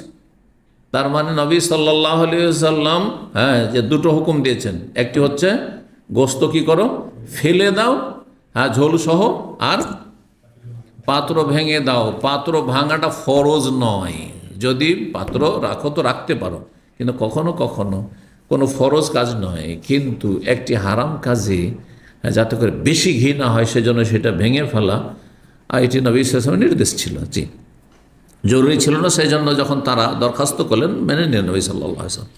ফালাম্মা তাসাফাল কওম, যখন কাফেরদের সাথে মুখোমুখি লড়াই শুরু হয়েছিল, আমের বিন আকওয়া এখন কিভাবে শহীদ হচ্ছেন ঘটনা বর্ণনা করছে। নবী সাল্লাল্লাহু ভবিষ্যৎবাণী করলেন না, ইয়া রাহমাহুল্লাহ, আল্লাহ রহম করেন, আর ফিরে যাবে না মদিনা। জি, কানা সাইফু আমের ফিহে কেসারুন, আমের বিন আকওয়ার কাছে যে তরবারিটি ছিল সেটি একটু ছোট ছিল, লম্বা হইলে তো ভালো, কিন্তু ছোট জিনিস মারতে গিয়ে নিজের পায়ে নিজে মেরে দিয়েছে, কাফের ওপর আঘাত না লেগে নিজের শরীরে এসে লেগেছে। আমেরের যে তরবারিটি ছিল সেটি ছোট ছিল, ফাতানাওয়ালা বিহি ইয়াহুদিয়ান, সে আঘাত করলো এক ইহুদিকে লিয়াদের মারার জন্য, কিন্তু ওয়ার যে জবাব সাইফেহি, তার তরবারির ধারালো অংশটি ফিরে এসে তার গায়ে আঘাত লাগলো। ফাঁসা বা রুকবাত আমেরের হাঁটুতে এসে আঘাত হানলো, হাঁটুতে এসে লেগে গেল, হাঁটুর যে হাড্ডি রয়েছে এখানে লেগে গেল। ফামাতামিন, তাতেই আমের রাদিয়াল্লাহু তাআলা আনহু মারা গেলেন, নিজের হাতে নিজেই কি হলেন, আঘাত পেলেন আর মারা গেলেন। ফালাম্মা কাফালু, যখন সাহাবীরা ফিরে আসলেন, কালা সালমা ইবনে আকওয়া, তার ভাই এভাবে মারা গেলেন, বলেন রাআনি রাসূলুল্লাহ সাল্লাল্লাহু আলাইহি ওয়াসাল্লাম সাহেবান, আমাকে রাসূলুল্লাহ সাল্লাল্লাহু আলাইহি ওয়াসাল্লাম মলিন অবস্থায় দেখলেন যে আমার ভাই এইভাবে মারা গেল।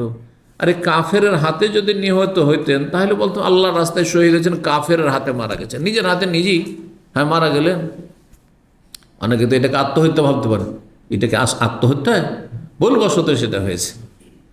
এই জন্য নিজে গাড়ি চালাতে গিয়ে নিজেই ভুল হয়ে গেছে, আর তারপরে ইচ্ছা করে নয় সে, আর তার অ্যাক্সিডেন্ট হয়েছে, তো শাহাদাতের মর্যাদা পাবে না? অবশ্যই শাহাদাতের মর্যাদা পাবে, কিন্তু শাহাদাতের মর্যাদা মুসলিম পাবে, নামাজি পাবে, নাস্তিক পাবে না, বেনামাজি পাবে না। আর যাকে তাকে শহীদ বললে হবে না। কথা বলছেন না? জি। ফাকাল আলী মা লাকা, নবী সাল্লাল্লাহু আলাইহি ওয়াসাল্লাম আমাকে মলিন অবস্থা দেখে বললেন, কি হয়েছে তোমার? ফাকুল, আমি বললাম, ফেদান লাকা আবি উম্মি, আমার আব্বা আম্মা আপনার উপর উৎসর্গ হোক, কুরবান ও জামু। লোকেরা কিন্তু আলোচনা সমালোচনা করছে, কি বলছে? আন্না আমেরান হাবেত আমালহু, আমার ভাই আমের ইবনে আকওয়ার আমল সব ধ্বংস হয়ে গেছে। কিসের জন্য? ও তো আত্মহত্যা করেছে, নিজের হাতে নিজে মারা গেছে, ও শহীদ কেন হবে? ওর আমল সব ধ্বংস, তো আত্মহত্যা করেছে। মানুষের মুখে তার হাত দেওয়া যাবে না, বুঝতে পারছেন না? তাহলে এইটা মানুষের চিরাচরিত কিছুটা স্বভাব এইরকম আছে, হ্যাঁ, যে পরের নিয়ে মাথা ব্যথা, এটা ভালো কাজ নয়। নিজের চরকায় তেল দেন, পরের কি হচ্ছে না হচ্ছে সেগুলো নিয়ে কেন আপনার মাথা ব্যথা হবে? আপনি নিজের চিন্তা করেন, কথা বোঝা গেছে না? কিন্তু কিছু লোক আছে, ও একজন একটা কথা বললে ওতে সে শেয়ার করা পছন্দ করে, হ্যাঁ কথা ঠিকই, হ্যাঁ হ্যাঁ হ্যাঁ ঠিক ঠিক, এগুলো খারাপ চরিত্র। এগুলো লোকদের ধারণা যে আমার ভাই আমের আমল লাগে সব বরবাদ হয়ে গেছে। কাল মান কালাহ, এ কথা কে বললো? নবী সাল্লাল্লাহু আলাইহি ওয়াসাল্লাম বলছেন। বলতো, তখন আমি বললাম, কালাহ ফলান ও ফলান ও অমুক অমুক অমুক সাহাবী এরকম বিরূপ মন্তব্য করেছে, আমার ভাই নিজের হাতে নিজেই আঘাতপ্রাপ্ত হয়ে মারা গেছে, সুতরাং আমল নষ্ট হয়ে গেছে।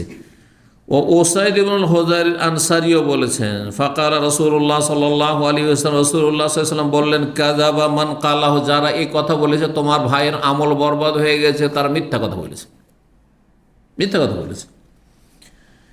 ইন্নাল্লাহু লা আজরাইন, বরং সে দ্বিগুণ নেকি পেয়েছে। সুবহানাল্লাহ, কত? দ্বিগুণ নেকি পেয়েছে। আল্লাহর রাস্তায় কাফের হাতে মারা গেলে যে নেকি পায় তার চাইতে বেশি নেকি পেয়েছে, দ্বিগুণ নেকি পেয়েছে। মনের প্রশান্তির জন্য এ কথা রাসূলুল্লাহ সাল্লাল্লাহু আলাইহি ওয়াসাল্লাম ওয়া জামা বাইনা ইসবাহি, দুই আঙ্গুলকে একত্রিত করে দেখালেন যে দ্বিগুণ নেকি পেয়েছে তোমার ভাই, দ্বিগুণ নেকি পেয়েছে। ইন্নাহু লাজাহিদুন ওয়া মুজাহিদুন, সে সর্বাত্মক প্রচেষ্টাকারী এবং সে মুজাহিদ, আল্লাহর রাস্তায় জিহাদকারী। কাল্লা আরবি নাশা বিহা মিসলাহু, আরব দেশে খুব কম আরবি ভাষী তার মতো এসেছে। কাল্লা আরবিউন, খুব কম আরবি মানুষ, হ্যাঁ, আরব দেশে নাশা বিহা, এই আরব দেশে তার মতো খুব কম মানুষই এই আরব দেশে জন্ম নিয়েছে। নাশা বিহা মানে প্রতিপালন হয়েছে, জন্ম নিয়েছে। প্রশংসা করেন নবী করিম সাল্লাল্লাহু আলাইহি ওয়াসাল্লাম। 6149 নম্বর হাদিস বর্ণনা করছেন আনাস বিন মালিক রাদিয়াল্লাহু তাআলা, তিনি বলেন, আতান নবী সাল্লাল্লাহু আলাইহি ওয়াসাল্লাম আলা বাযি নিসাই, নবী সাল্লাল্লাহু আলাইহি ওয়াসাল্লাম একদিন তার কোনো এক স্ত্রীর কাছে আসলেন। ওয়া মাহুন্না উম্মু সুলাইম, ওই নবী সাল্লাল্লাহু আলাইহি ওয়াসাল্লামের বিবিগণ যেখানে বসেছিলেন সেখানে উম্মে সুলাইম আনাসের মাও ছিলেন। ফাকালা, বলেন, ওয়াইহাকা ইয়া আনজাসা। নবী সাল্লাল্লাহু আলাইহি ওয়াসাল্লাম, এটি সফরের ঘটনা, সফরে ছিলেন নবী সাল্লাল্লাহু আলাইহি ওয়াসাল্লামের বিবিগণ, সফরে যেতেন, তারা ছিলেন, আর সেখানে উম্মে সুলাইম বসেছিলেন। সেই সময় আনজাসা নামে একজন এমন ব্যক্তি যে কবিতা, বিশেষ ধরনের সঙ্গীত পাঠ করত, সেটা হচ্ছে উট তাড়ানো কবিতা, উটকে দ্রুত বেগে হাঁকানো কবিতা পাঠ করত। আনজাসা এমন সুর ধরে এই সঙ্গীত পাঠ করা শুরু করেছে, উট দৌড় দিতে শুরু করেছে। উট যদি দৌড় দেয় আর উটের পিঠে মহিলারা বসে থাকে, মহিলা এমনি দুর্বল, তাছাড় খেয়ে পড়ার আশঙ্কা আছে না, এটা একটি বিষয়। আর তারপর আরেকটি ব্যাখ্যাও রয়েছে হাদিসের, সেটা হচ্ছে যে গদ্যের চাইতে পদ্যে মানুষের অন্তরের ওপর প্রভাব বেশি সৃষ্টি করে, করে না? আপনার কোনো কথা যদি এমনি গদ্যের আকারে, যেমন আমি বলছি, এর যে একটা প্রভাব আছে তার চাইতে বেশি যদি পদ্যের আকারে বলা হয়, ছন্দ আকারে, তার তাসির, তার প্রভাব বেশি রয়েছে। আচ্ছা, তারপরে নর আর নারী, কোনো ভাষা পুরুষের ওপর যতটা প্রতিক্রিয়া সৃষ্টি করে, প্রভাব সৃষ্টি করে, তার চাইতে বেশি নারীদের অন্তর নরম, তাদের অন্তরে বেশি গেঁথে যায়, প্রভাব সৃষ্টি করে। এই জন্য সুরেলো কবিতা, সুরেলো গান পুরুষদের চাইতে বেশি মহিলাদেরকে পাগল করে, মহিলাদের পাগল করে দেয়। এই জন্য সালাফা বলেছেন যে গান বাজনা জেনা পর্যন্ত নিয়ে যায়, গান বাজনা কি করে, জেনা ব্যভিচার পর্যন্ত নিয়ে যায়। জি, গান বাজনা এই জন্য মহিলাদেরকে, পুরুষদেরকেও শুনতে নেই। হ্যাঁ, কারণ অধিকাংশ যারা গান বাজনা শুনে আসক্ত তারা চরিত্রহীন, জেনা ব্যভিচার থেকে তাদের জন্য বাঁচা মুশকিল হয়ে যায়। আর মহিলাদেরও এরকমই। এমন একজন লোক মাসলা একবার জিজ্ঞাসা করছে, অনেক বছর আগের কথা বলছি আপনাদেরকে, আমাকে বলছে যে আমি একবার ব্যভিচারে লিপ্ত হয়েছি, আমি এখন তওবা করছি। ব্যভিচারে লিপ্ত কীভাবে? বলছে রাতের অন্ধকারে, একটু রাত হয়েছে এসব পরে, আর তারপরে আমি সুন্দর গান গাইতাম, যেমন গান গেয়েছি একটি মেয়ে পাশের বাড়ি থেকে পাগল হয়ে বেরিয়ে চলে এসছে, মানে গানের সুর শুনে সে বেরিয়ে আমার বাড়ির পিছনে চলে এসছে, আর আমি বাড়ির পিছনে বাথরুম করতে গেছি, সেখানে দেখা হয়ে গেছে, জেনায় লিপ্ত হয়ে গেছে, পাগল হয়ে গেছে গান শুনে। এজন্য গান গাওয়া নারীদের জন্য ফিতনা, নরদের জন্য ফিতনা, কিন্তু নারীদের জন্য আরও বেশি ফিতনার কারণ সুরেলো আওয়াজ। জি, দেখেন যারা আজকাল নোংরামির প্রেম করছে, সবগুলি নোংরামি। বেগানা মহিলার সাথে প্রেম, এর মধ্যে কোনো কল্যাণ নেই, না দুনিয়াতে কল্যাণ আছে না আখিরাতে কল্যাণ আছে। এই কাফেররা শিখিয়েছে পবিত্র প্রেম, জানেন তো পবিত্র প্রেম কোনটা জানেন? এই কাফের নোংরা চরিত্রহীনদের ভাষায় যদি বিয়ের নিয়তে প্রেম করেন তো নাকি পবিত্র প্রেম। আর যদি ধোকাবাজি করেন যে একটু আমোদ ফুর্তি করে নেবো তারপর ছুঁড়ে ফেলে দেবো, তাহলে ওইটা অপবিত্র প্রেম। আরে মুসলিমরাও বলছেন আউযুবিল্লাহ, এগুলো মুসলিম, আউযুবিল্লাহ। তো পুরুষরা মধুমাখা ভাষায় অত প্রভাবিত হয় না যত প্রভাবিত হয়ে যায় প্রেমিকের মিষ্টি ভাষায় কে? মেয়েরা। স্বামীর কথা শুনতে ভালো লাগে না, যারা পরকে লিপ্ত হয়, যেসব বদ প্রকৃত মহিলারা, স্বামীর মিষ্টি ভাষা শুনতে ভালো লাগে না, আদর স্নেহ শুনতে ভালো লাগে না, কিন্তু প্রেমিক যদি মিষ্টি ভাষায় কথা বলে তো পাগল হয়ে যায়। আর সেটা যদি কবিতার আকারে হয় তাহলে তো আরো বড় ফিতনা, আরো বড় ফিতনা। নাসাল্লাহ সালামাত ওয়াল আফিয়া, আল্লাহ হেফাজত করুন। তো এই আনজাসার সুর খুব সুন্দর ছিল, কণ্ঠস্বর। নবী সাল্লাল্লাহু আলাইহি ওয়াসাল্লাম বলে, ওয়াইহাকা ইয়া আনজাসা, হে আনজাসা সতর্ক সাবধান তুমি, রোয়াইদাকা সাওকান বিল কাওয়ারির। রোয়াইদাকা মানে আস্তে ধীরে, মানে এত বেশি তুমি কবিতা পাঠ করিও না, এর হুদি উঁট হাঁকানো, যে উঁট দৌড় দিতে লাগে আর মহিলারা আছাড় খেয়ে পড়ে যায়, এটি একটি ব্যাখ্যা। আর একটি ব্যাখ্যা হচ্ছে যে তুমি এত সুরেলো আওয়াজে তুমি এই সঙ্গীত পাঠ করিও না, না হলে নারীরা ফিতনায় পড়ে যেতে পারে, নারীরা ফিতনায় পড়ে যেতে পারে। রোয়াই দেখা আস্তে ধীরে, হে আনজাসা, সাওকান বিল কাওয়ারির, কারুরাতনের বহু বচন হচ্ছে কাওয়ারির। কারুরা বুঝেন? কে বুঝে? দেখি কারুরা মানে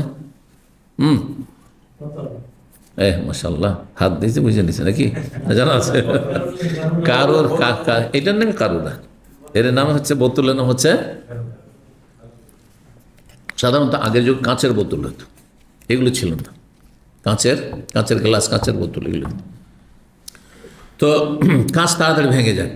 মহিলাদেরকে নবী সাল্লাল্লাহু আলাইহি ওয়াসাল্লাম কাঁচের সাথে তুলনা করেছেন, বলছেন আনজাসাকে যে তুমি ধীর, স্থিরে, বা অল্প তুমি সঙ্গীত পাঠ করো। সাওকান বিল কাওয়ারির, অন্যের রিফকান বিল কাওয়ারির, কাঁচের মতো নারীদের সাথে নম্র আচরণ করো, মানে তাদের ভেঙে ফেলিও না, তাদের অন্তরকে ভেঙে ফেলিও না, মানে ফিতনায় ফেলে দিও না, অথবা তাদেরকে এমন করিও না যে উঁট এমন দৌড় দিতে লাগলো যে আছাড় খেয়ে তারা পড়ে গেল উঁটের পিঠ থেকে, এমনটা যেন না। আবু কেলাবা বলছেন, ফাতাকাল্লামা নাস বিকাল্লাম, নবী সাল্লাল্লাহু আলাইহি ওয়াসাল্লাম যে এই সাওকান বিল কাওয়ারির, কাঁচের সাথে তুমি নম্র আচরণ করে বলেছেন, এই কথাটি অন্য কেউ যদি তোমাদের কেউ বলতো লাইব তুমুহা আলাইহি, তাহলে তোমরা তাকে নিয়ে হাসি ঠাট্টা করতে, যার এটি কেমন কথা বললেন, নারীদেরকে কাঁচের সাথে তুলনা করতে। না, নবী সাল্লাল্লাহু বলেছেন নারীদেরকে কাঁচের সাথে তুলনা করেছেন, নারীদের অন্তরটা কাঁচের মতো। আপনি যদি মিষ্টি কথা দাম্পত্য জীবনে হালালের ক্ষেত্রে বলি, নোংরাদের কথা বাদ দেন, এখন আপনি আপনার স্ত্রীর সাথে যত নরম ভাষায় কথা বলবে, নম্র আচরণ করবে, তত তার অন্তরকে জয় করতে পারবেন। কিন্তু যত কঠোর হবেন আর যত নিষ্ঠুর হবেন, যত আপনি কর্কশ ভাষী হবেন, তত বেশি দূরে তাকে সরিয়ে দেবেন, অভক্তি চলে আসবে, একসময় অভক্তি চলে আসবে, ভক্তি হবে না আপনার। জি, হ্যাঁ, সৌকান বিল কাওয়ারি, নবী সাল্লাল্লাহু আলাইহি ওয়াসাল্লাম সৌকাকা বিল কাওয়ারির, তুমি এই কাঁচের মতো নারীদেরকে, হ্যাঁ, বা নারীরা যে উঁটের পিঠে আছে তাদেরকে, এই উঁটগুলিকে তাড়ানোর ক্ষেত্রে তুমি নম্র আচরণ করো। 91 নম্বর অধ্যায় বলছেন বাবু হেজাইল মুশরিকিন, এই অধ্যায় হচ্ছে মুশরিকদের নিন্দা করা সম্পর্কে। কাফের মুশরিকদের, হ্যাঁ, কবিতার মাধ্যমে নিন্দা করা, কবিতা পাঠ করে নিন্দা করা। দেখেন, কবিতার মাধ্যমে যেটুকু আঘাত লাগে, হ্যাঁ, গদ্যের মাধ্যমে অত আঘাত লাগে না।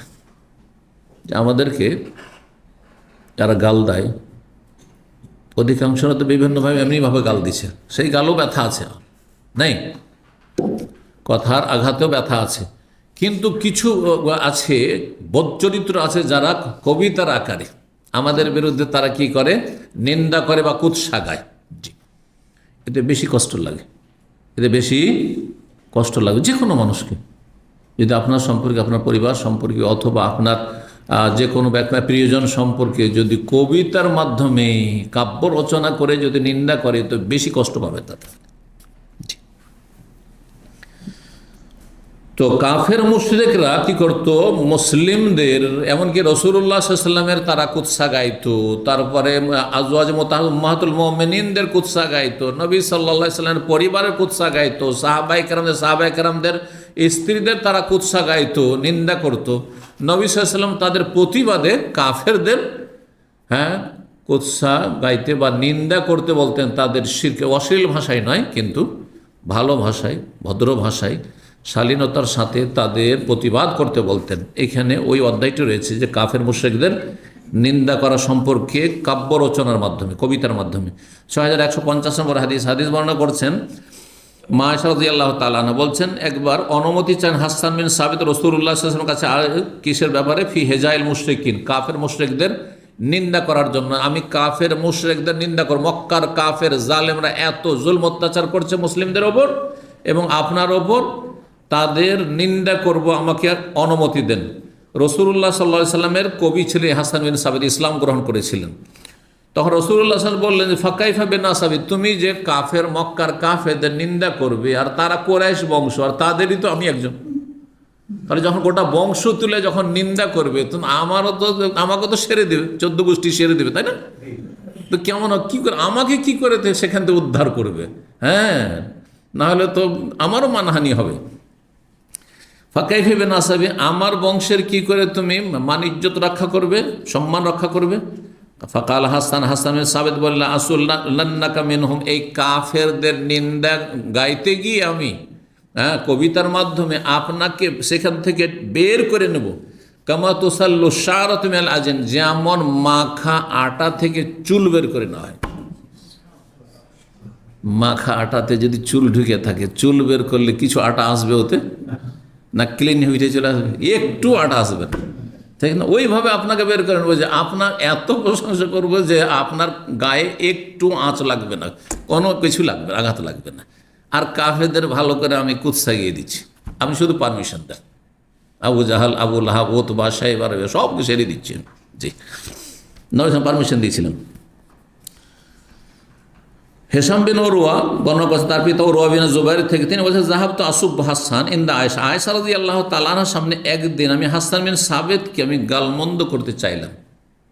এই জন্য যে মিথ্যা অপবাদের ঘটনায় যে আয়েশার ওপর মুনাফিকরা দিয়েছিল, সেই ক্ষেত্রে হাসান বিন সাবিত রাদিয়াল্লাহু তাআলা আনসারী তিনি একটু প্রভাবিত হয়ে গেছিলেন, যে হইতেও পারে মানুষ মাত্রে ভুল হইতে পারে, এমন কেউ আপনাকে আমার সম্পর্কে একটা বদনাম করলো, আর তারপরে আপনি যদি অতই মাথার ব্যথা হয় তাহলে তদন্ত করেন আপনি, আর এমনিতে মন্তব্য করে দেবেন, হইতেও পারে, চলবে? আর না হলে বলেন ভাই এইটা আমার কোন নিজের ফ্যাক্টর না, এটা আমার কোনো যায় আসে না, ওই সব জিনিস আমি পাপের জায়গায় যেতেই চাই না, আমার মুখকে বন্ধ, সবচেয়ে দিন রাম, কথা বলছেন না?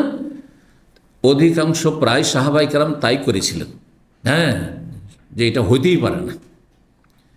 কিন্তু হাসান বিন সাবিত তিনি বলেন মানুষ মাত্র ভুল হইতে পারে, এই যে একটা কথা, এটা তো মা আয়েশা রাদিয়াল্লাহু তাআলা আনহার মনে কষ্ট ছিল।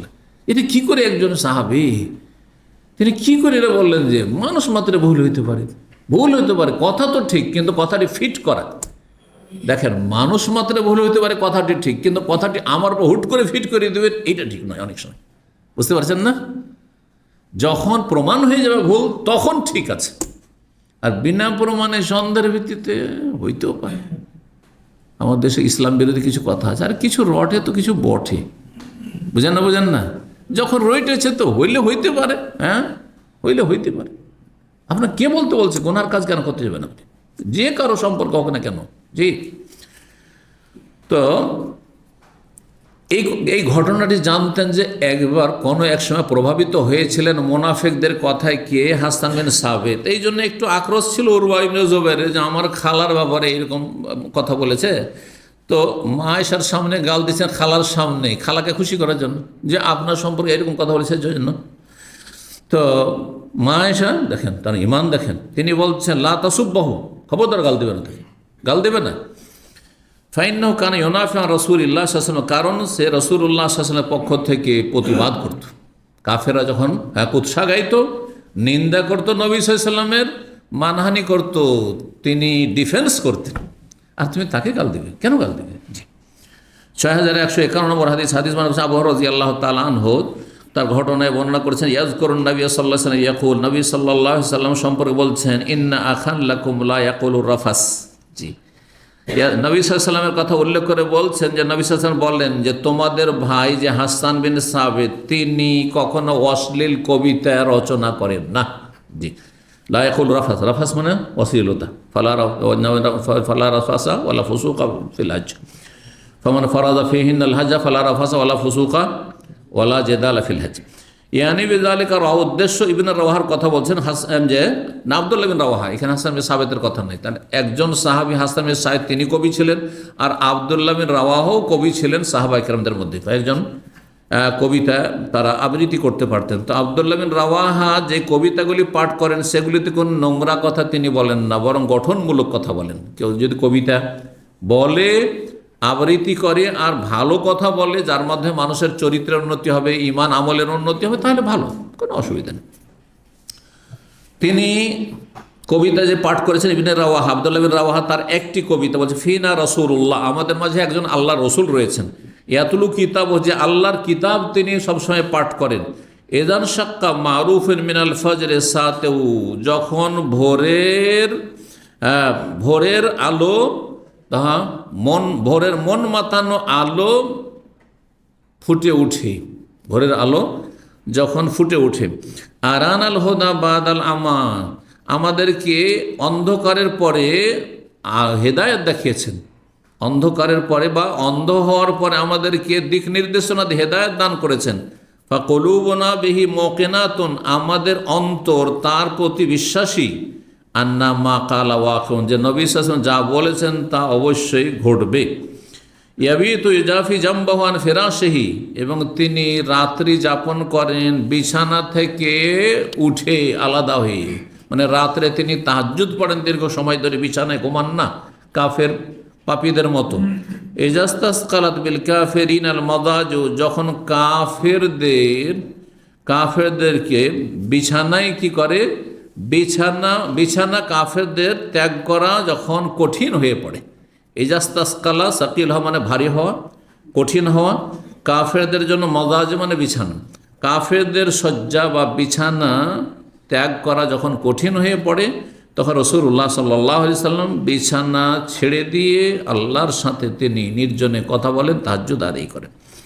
6152 নম্বর হাদিস বর্ণনা করছেন আব্দুর রহমান বাউ, তিনি বলেন, আন্নাহু সামিআ হাসান বিন সাবিত আনসারী, তিনি হাসান বিন সাবিত আনসারী রাদিয়াল্লাহু তাআলা আনহুকে বলতে শুনেছেন, ইয়াস্তাশহিদু আবু হুরায়রা, আবু হুরায়রাকে তিনি সাক্ষী রেখে জিজ্ঞাসা করেন, হাসান বিন সাবিত আবু হুরায়রাকে সাক্ষী রেখে জিজ্ঞাসা করেন, ইয়া আবু হুরায়রা, হে আবু হুরায়রা, নাশাদতুকাল্লাহ, তোমাকে আল্লাহর দোহাই দিয়ে কসম দিয়ে জিজ্ঞেস করছি, হাল সামিতা রাসূলুল্লাহ সাল্লাল্লাহু আলাইহি ওয়াসাল্লাম, তুমি কি রাসূলুল্লাহ সাল্লাল্লাহু বলতে শুনেছো? ইয়া হাসান, হে হাসান, আজিব আন রাসূলিল্লাহ সাল্লাল্লাহু আলাইহি ওয়াসাল্লাম, রাসূলুল্লাহ সাল্লাল্লাহু আলাইহি ওয়াসাল্লাম পক্ষ থেকে তুমি প্রতিবাদ করো, জবাব দাও কাফেরদের। আল্লাহুম্মা আইয়িদহু বিরূহিল কুদুস, হে আল্লাহ এ হাসান বিন সাবিতকে শক্তিশালী করো রুহুল কুদুস জিবরাইল আলাইহিস সালামের মাধ্যমে। জিবরাইল আলাইহিস সালামের একটি নাম হচ্ছে রুহুল কুদুস, পবিত্র আত্মা, আর একটি আর রুহুল আমিন, জি, আর একটি আর রুহ, এগুলি সব জিবরাইল আলাইহিস সালামের নাম কোরআনে রয়েছে। তো হে আল্লাহ, তুমি তাকে শক্তিশালী করো, কাকে? হাসান বিন সাবিত কবিকে জিবরাইল আলাইহিস সালামের মাধ্যমে, না জিবরাইল আলাইহিস সালাম যাতে করে তাকে সাপোর্ট করেন, হ্যাঁ, শক্তি যোগান দেন, সহযোগিতা করেন। আবু হুরায়রা রাদিয়াল্লাহু তাআলা আনহুকে যখন সাক্ষী করলেন তখন তিনি বলেন, হ্যাঁ আমি শুনেছি।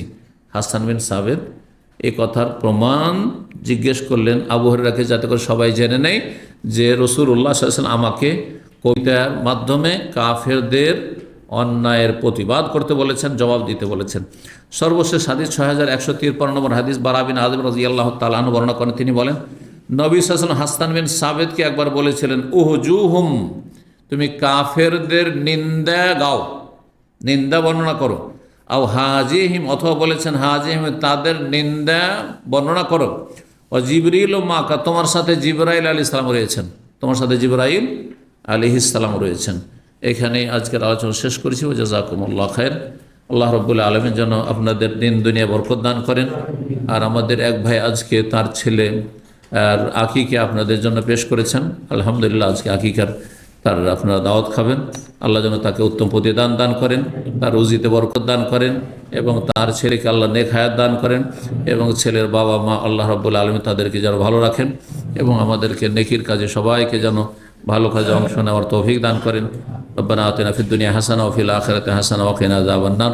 সুবহান রাব্বিকা রাব্বিল ইজ্জাতি আম্মা ইয়াসিফুন ওয়া সালামুন আলাল মুরসালিন ওয়াল হামদুলিল্লাহি রাব্বিল আলামিন।